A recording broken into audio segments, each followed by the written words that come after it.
Hello everyone, how are you doing? This is MD Tech here with another quick tutorial. In today's tutorial, I'm going to show you guys how to stop or prevent Google Chrome from running background apps when it is closed. So this should hopefully be a pretty straightforward process here, guys. And without further ado, let's go ahead and jump right into it. So we're going to start off by opening up the Chrome web browser if it's not already open, and select the three-dotted icon up at the top right corner of the browser window. Just go ahead and left click on that and go down and select Settings. On the left side, you want to go and select System.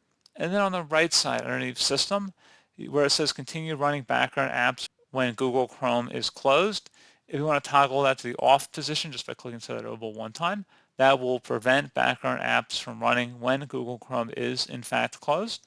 So pretty straightforward process on that, guys. Do hope I was able to help you out, and I do look forward to catching you all in the next tutorial. Goodbye.